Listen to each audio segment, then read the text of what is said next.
How was the year? My year? Yeah, like the lunar year is almost finished. Right. Yeah. It was pretty good. Yeah, it was pretty good. I started working a lot more with one company that I really do appreciate. For quite some time I've been working freelance with different companies here throughout Hanoi, and a lot of, especially language centers, are not honest, respectable, or decent in any way, shape, form, or fashion. I mean, like, if a language center has 3 or more locations in Hanoi, you can probably guess they're putting a lot more money into quantity and a lot less money into quantity or being honest. So anyway, I ended up shaking off all the work that I was doing with any of these places, and I decided that, I need to focus on spending time with good people in an environment where I can grow. So I'd call 2017 a good year.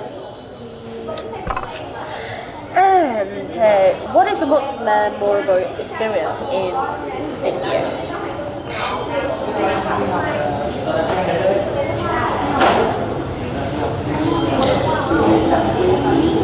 Essentially, I took a trip just on impulse, just to get out of the city, because I found a very cheap flight down to some small town like south of Da Nang, and I just arrived there. I didn't really have any sort of exact plan of how things were going to go, but yeah, arrived, showed up, went out, took the bus into the town. God, the seats were so small. I mean, it's just the most agonizing things. The seats probably should have had about that much space between my knee and the actual seat, but more is like that. So everything was kind of jammed in together. It was unpleasant. But it was good to get to a rural area that I hadn't been to before and just kind of go with the flow and experience the adventure of it all. So that's probably one of the most memorable experiences for this past year. Okay. What is your goal in the next year? Goal in this coming year would be to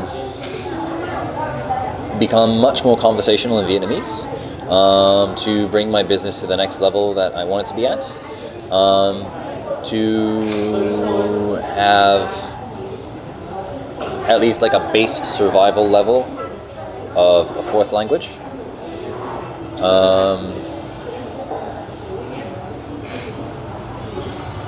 Yeah, that's most of it. I've got like some other like fitness goals and things like that.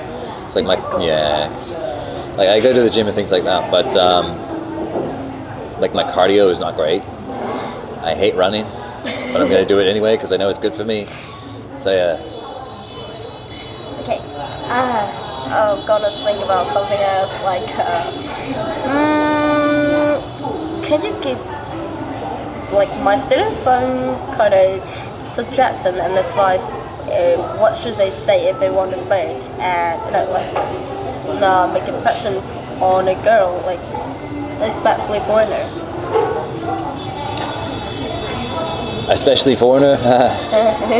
Okay, some small things that somebody could do to immediately make a better impression than what a lot of Vietnamese guys make. 1, don't objectify her. 2, consider things from her perspective. For example, she's in a foreign country where she doesn't speak the language. If you're around her and you're speaking Vietnamese, she has no idea what you're saying, so she might feel a little bit uncomfortable about that. In many foreign countries, we make a lot less physical contact than in Vietnamese culture. Really? Yeah, we don't touch nearly as much as Vietnamese people do. Yeah, just based on my experience. And like when I arrived, I saw like guys touching other guys like so much. I was like, oh my god, everybody here's gay. I don't know what's going on. No, I'm joking. But like, there's a lot more physical contact in culture here. Be genuinely interested in her. If you ask her a question in sincerity and pay attention to her response. Provide some sort of insightful follow-up. Potentially mention about how that relates to some of your own experience, etc., etc. If you're trying to flirt with somebody, most people like to talk about themselves. So if you give them opportunities to talk about themselves and help them feel good while talking about themselves, then things are going to go pretty well. And for some reason, they're going to like you at the end of it. Because, yeah,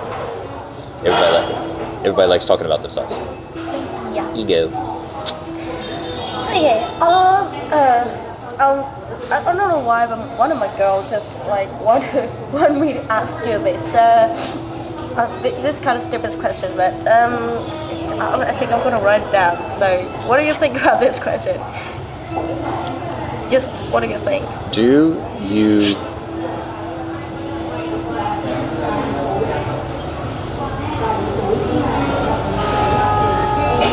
Like, I laughed a lot when I just read this one. It's funny. That's a strange question, but I also have that's something that actually I think people just assume is something as part of Western culture. If two people get married, one person doesn't take the last name of the other one automatically. Yeah. It's a choice. You can retain your original last name if you like. Or you can take the last name, or you can have both. You can have a hyphen, so you can have, whatever foreign last name, hyphen. This is Vietnam, so statistically speaking, Nguyen. Yeah. Okay. Sorry. Yeah. It's nothing. And what do you think about, like teenagers in Vietnam just using social media and like spending a lot of time on it? Social media, like anything else, can be used and it can be abused. I have seen a lot of people far too interested in social media and far too uninterested in actually going out and living things first person. To each their own. And Vietnamese cultures depends a lot on image to some extent. But a person can make an active choice. Do they want to have image, or do they actually want to be involved in the situation? I mean, watching people on vacation taking selfie after selfie, you've got, like, say, 7 days in Italy.